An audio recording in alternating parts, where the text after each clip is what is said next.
নমস্কার বন্ধুরা, আমি খুশি। কেমন আছো তোমরা সবাই? আশা করছি সুস্থ আছো, সবাই ভালো আছো।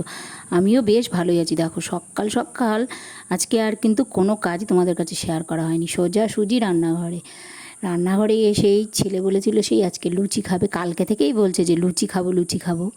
তো লুচির সঙ্গে খাওয়ার তো যেমন মটর বা কিছু, ওটা ঘরে কিছুই ছিল না। তাই আমি বললাম যে লুচি কী দিয়ে খাবি, আগের দিনও বলেছি, তো আর খাইনি। এখন পরের দিন বলছে চিনি দিয়েই খাবো। তাই ওকে লুচি ভেজে দিলাম আমি। বেশ 8-10টা মতো লুচি ভেজেছিলাম। তো আটাটা মেখে দিয়েছিল, আটা ময়দা মিশিয়ে, ওর ঠাম্মাই আটা ময়দাটা মিশিয়ে মেখে দিয়েছিল ময়াম দিয়ে দিয়ে। তো উনি ভেবেছিল অনেকগুলোই হয়তো লুচি করব। তো উনিও নিজেও খাবে না বলছে, না না আমি লুচি খাবো না। তো ওই জন্য ওনার জন্য আর লুচি করি না, আর আমার জন্যও করিনি। তো ওর জন্যই 8-10টা করেছিলাম। ও আবার লুচি খেতে ভীষণ ভালোবাসে। যখনই করি না কেন, ওই আজকে একটু খালি শুধু লুচি বলে চিনি দিয়ে তাই একটু কমই খেয়েছে। আর যদি কিছু ওর সঙ্গে ঘুগনি বা কিংবা অন্য কিছু হয়, তাহলে ও লুচিটা 8-10টা এমনি খেয়ে নেয়। তো অন্য কিছু খায় না। ভাত তো দেখোই তোমরা, প্রতিদিন ওই অর্ধেক অর্ধেক করে খায়, তোমাদের তো দেখাই আমি। আর দেখো, রান্নাও বসিয়ে দিলাম তাড়াতাড়ি করে। ওই ভাতটা তো বসিয়েই দিলাম, চাল ধুয়ে ভাতও জলের মধ্যে দিয়ে দিলাম। আর এদিকে তরকারি কেটে নিয়েছি, ঢ্যাঁড়স আলু আর হচ্ছে এই পটল আর আলু, ঢ্যাঁড়স আলু ভাজা করব আর আলু পটলের তরকারি করব। আর কালকে ছিল এক কুচ্ছের বাসন, প্রতিদিনই তো থাকে, দেখোই আমি প্রতিদিন এগুলোকে গোছাই। তো ওই এক ঢিপি বাসন, আর পরে আর ইচ্ছেই করে না যে গোছাই। কাজ করতে করতে মাঝে মাঝে মনে হয় কি, যে কাজ থেকে একটু বিরতি দিলে খুব ভালো হতো। রান্না বান্না আর যে যাবতীয় কাজ আছে, ওই কাজগুলো থেকে একটু বিরতি দিলে এক আধ দিন, তাহলে খুব ভালো হয়। কিন্তু তা তো হবে না। কোথাও যাব, সেটা সে বাপের বাড়ি হোক বা অন্য কোথাও হোক, কোথাও যাব, সেখানেও সকালে রান্না বান্না করে দিয়ে সমস্ত গুছিয়ে ঘর বাড়ি মুছে পুজো দিয়ে, স্নান সেরে পুজো দিয়ে তারপরে বেরোতে হবে, যেখানে আবার এসে ওই হেসেল ঠেলো। আজ আর আমার হেসেলে অন্য কিছুই রান্না হবে না, ওই ঢেঁড়স আলু ভাজা আর আলু পটলের তরকারি আর ডালই হবে। কেননা ওই তুতু সেই রথ বের করেছিল, দেখেছই হয়তো তোমরা। তো ওর ঠাম্মা সেইটা পুজো করছে, এই 7 দিন পুজো করতে হয়। তো ওই পুজো করছে, তো ওই জন্য উনি নিরামিষই খাবে। তো ওই জন্য আর আমরা যদিও আমিষ খেতেই পারি, কিন্তু আজকে আর করলাম না, অন্য দিন হয়তো করবো। ওই ওনার জন্য এইগুলো করছি, যার জন্য একবারে সবার জন্যই নিরামিষ করে ফেললাম আজকে। তো ওই দেখো, ভাতটাও ফুটতে শুরু করেছে, ফুটতে কি প্রায় হয়েই গেছে। আর এই দিকে আমি ওই ভাজা বসিয়ে দিয়েছি, ঢেঁড়স আর আলু ভাজা। আর ঢেঁড়স আলু ভাজা খেতে আমার ছেলে ভীষণ পছন্দ করে। ওই ডাল আর ঢেঁড়স আলু ভাজা দিয়েই ও খেয়ে নেবে, আর কিছু ওর লাগবে না। ও ঢেঁড়স আলু ভাজাটা একটু বেশি পছন্দ করে, পটল একদম পছন্দ করে না। ওই আলু পটলের তরকারি ও একটু পাতেও নেবে না, ওই খাবে শুধু ডাল আর ঢেঁড়স আলু ভাজা দিয়ে। তো যাই হোক, ও ও হয়তো ডিম টিম এগুলো খেতে পারবে, কিন্তু আজকে আর ইচ্ছে করলো না রান্না করতে। তাই জন্য এই এই 3 পদই রান্না করলাম, ওই ডাল আর আলু পটলের তরকারি আর ঢেঁড়স আলু ভাজা। আর আলু পটলটা কাটতে গিয়ে একটু খোসাটা সবটাই কেটে ফেলে দেওয়া হয়েছে। এই জন্য আলু পটলটা কেমন লেদিয়ে লেদিয়ে যাচ্ছে, এরকম ভালো লাগে না। পটলের একটু খোসা থাকলে তবেই ভালো লাগে। তো আর দেখো, চলে গেলাম আমি ছাদে। ছাদে উঠে দুনিয়ার জামা কাপড়, আকাশ দেখি মেঘলা মেঘলা করেছে, ওই যে ওপরে দেখতেই পাচ্ছ তোমরা আকাশটা কেমন মেঘলা করেছে। প্রতিদিনই কিছুটা সময়, সকালবেলার কিছুটা সময় এই আকাশটা পরিষ্কার দেয়, ভালো রোদ দেয়, তারপরে মেঘলা মেঘলা মেঘলা মেঘলা করে। কোনো দিনও বৃষ্টি হয়, ওই মেঘে কোনো দিনও বৃষ্টি হয়, আবার কোনো দিনও বৃষ্টি হয় না। তো দেখলাম আকাশ মেঘ হয়ে গেছে, পুরো অনেকটা মেঘ করেছে, তাই জন্য ও ছাদে অনেক জামা কাপড় মেলা রয়েছে। আমি এই যে জল ঝরিয়ে নিচে নিচে এরকম মেলে দিলে না, খুব তাড়াতাড়ি শুকিয়ে যায়। কিন্তু যদি 4-5 দিন এক নাগাড়ে বৃষ্টি হয়, তাহলে ছাদটা তো ভেজা থাকে, তখন তো আর নিচে দেওয়া যায় না, তখন ওই দড়িতেই দিতে হয়, তখন আর তাড়াতাড়ি শুকায় না, যার জন্য এইভাবেই দিই। আর আমি ওই যে সর্ষের তেল টেল এইগুলো সব রোদে দিয়ে নিয়েছি। তো এইগুলো রইলো, আর ওই সাইডে যেইগুলো মেলা ছিল ওইগুলো আবার দড়িতে যেগুলো মেলা ছিল ওগুলো আবার নিচে আমি মেলে দিলাম, দিয়ে আবার চলে গেলাম। এবার বৃষ্টি নামলে তারপরে 2-3টে তো টপ করে গিয়ে আবার ছাদে গিয়ে তুলে নেব। আর তেঁতুল দিয়েছি, সর্ষে ভাঙিয়ে যেই তেলটাও রোদে দিয়েছি, কারণ এবারে তেলটা খুব একটা ড্রামে ভালো হয়েছে, আর একটা ড্রামের তেল এক তো বাজে হয়েছে। কখনো এতদিন আমি তেল ভাঙাই, কখনো এরকম বাজে হয়নি। তো ওই তেলটা ওই রোদে দিয়ে দিয়ে তারপরে ওর ঠাম্মা বললো রোদে দাও খুব ভালো করে বেশ কয়েকদিন, তারপরে হয়তো পরিষ্কার হবে। দেখি এখন কি হয় রোদে দিয়ে দিয়ে। তো এর মধ্যেই আমি নিচেও চলে এলাম, এসে দেখি ভাতটা হয়ে গেছে, ভাতটা আর উবুর দিয়ে নিলাম।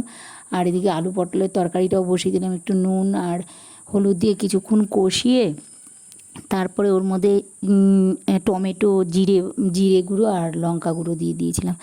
দিয়ে আরও কিছুক্ষণ কষিয়ে তারপর একটু ঝোল দিয়ে দিয়েছিলাম, অল্প ঝোল রেখেছিলাম কারণ আমি ডাল রান্না করেছিলাম। আমাদের এখানে না তেলটা যেই মানে কারখানাটাতে ভাঙায় সেখানে হচ্ছে রিফাইন করার মেশিনটা নেই, এমনি ভাঙানোর মেশিনটা আছে, রিফাইন করার মেশিন নেই, যার জন্য এইভাবেই দেয়। কারণ নাকি রিফাইন করলে নাকি তেল আছে বেশি আর কি নিয়ে গেলে, কেউ ভাঙিয়ে নিয়ে গেলে ওটা নাকি কিছুদিন পরে নষ্ট হয়ে যায়। জানি না এটা সত্যি কথা কি মিথ্যে কথা। তো রিফাইন করা গেলে তেল খুব ভালো হতো, তাহলে মানে একদম ঝকঝক হতো তেলটা। তো দেখি আমি এই মানে আরেক ড্রামের তেলটা কদিন রোদে দিয়ে যদি ভালো হয় তো ভালো কথা, আর যদি না হয় তখন ওই রিফাইনের মেশিনটা ওই আমাদের বাড়ি থেকে কিছুটা দূরে আরেক জায়গায় আছে, সেখানে নিয়ে গিয়ে তারপরে রিফাইন করে নিয়ে আসতে হবে।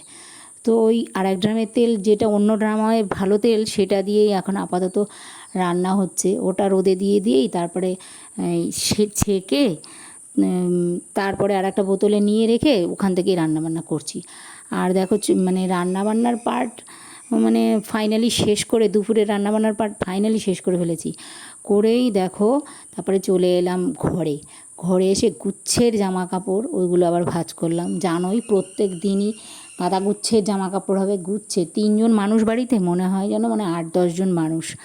তো ওই করেই চলে এলাম মানে ঘরেতে ওগুলো গুছিয়ে নিয়ে তারপরে ঘরটা মুছে নিলাম মপটা দিয়ে।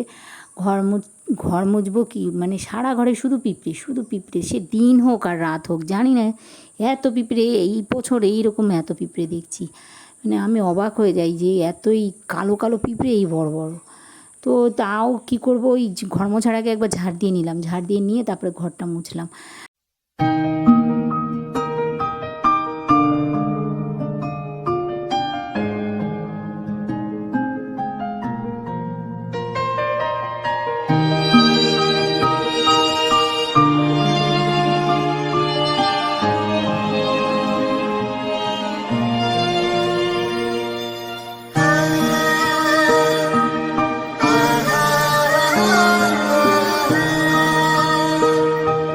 ঘরের সমস্ত কাজ শেষ করে তারপরে দেখলাম দেখলে তো আমি স্নান টান সেরে ঘরে ঢুকলাম, ঢুকে নিয়ে দেখছই এখন পুজো দেওয়া হয়নি, পুজোটা দিয়ে দেবো বলে আমি রেডি হচ্ছি আর কি।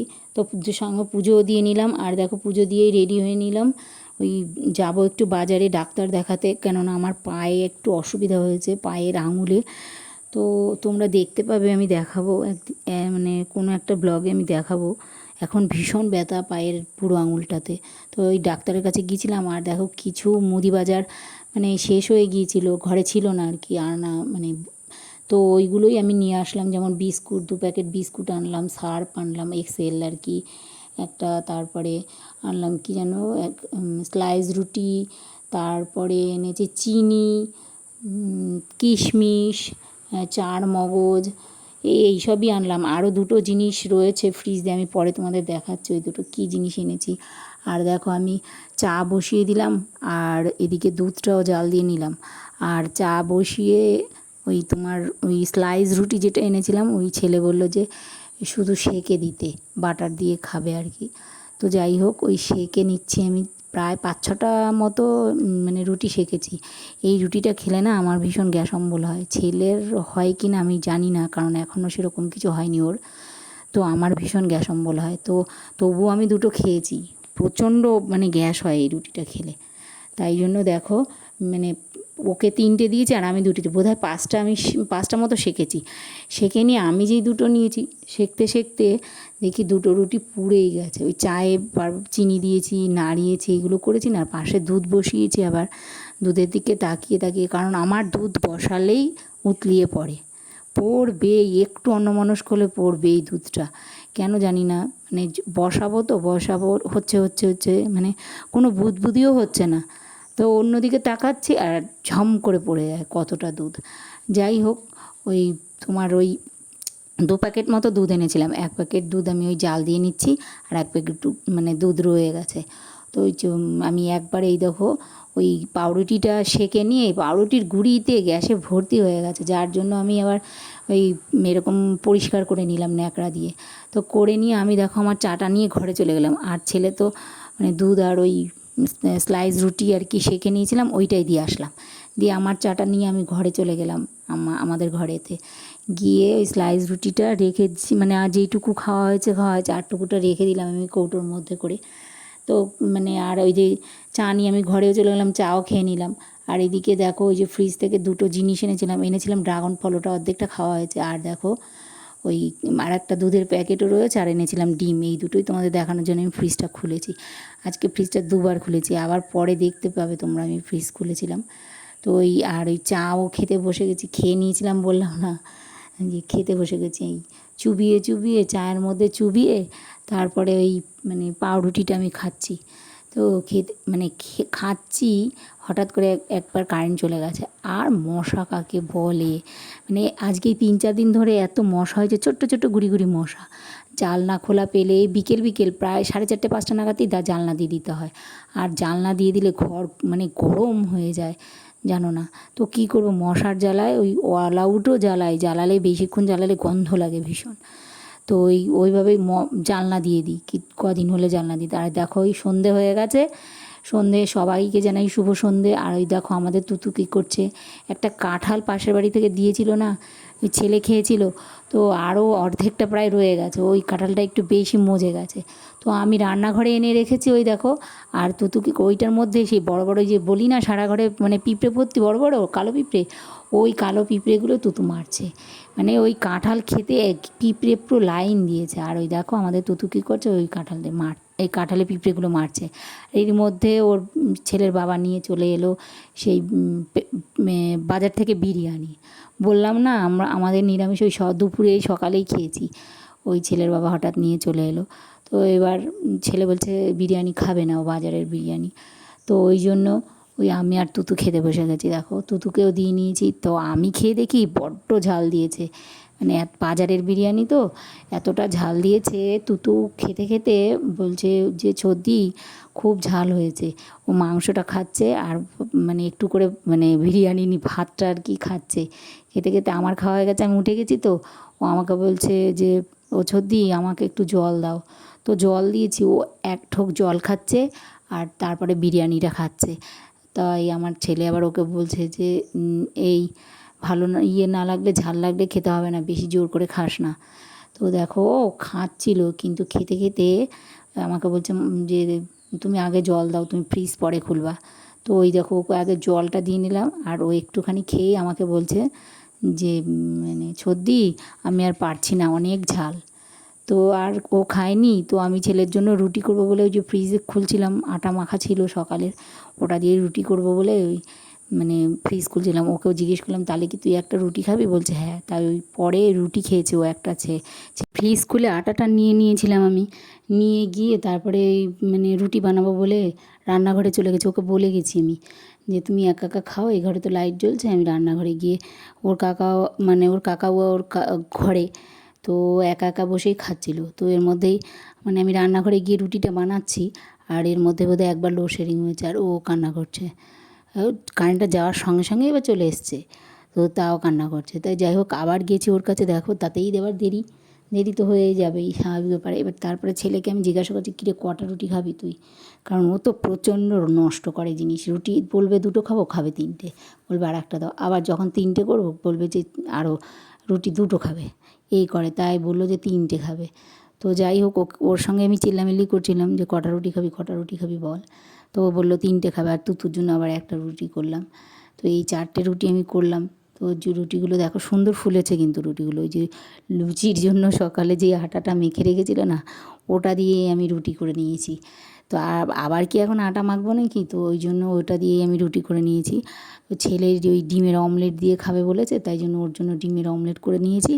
ও ডিমের অমলেট দিয়ে রুটি খেয়েছে। আর এই সব হচ্ছে বিরিয়ানির যে মাংসটা ছিল ওটা আর আলু এই দিয়ে ও খেয়ে নিয়েছে, মানে বিরিয়ানিরই আলু এই দিয়ে ও খেয়ে নিয়েছে। আর আমিও তোমরা দেখতেই পেয়েছো আমি ওর সঙ্গে বসে বিরিয়ানি খেয়ে নিয়েছিলাম, আরও কিছুটা ছিল ওটা আমি পরে খেয়েছিলাম। ও রুটিটা খেতে অনেকটা সময় নিয়েছিল, আমি বারবার বলছি দে আমি খাইয়ে দিই, কিছুতেই ও শুনবে না, ও নিজে হাতে খাবে।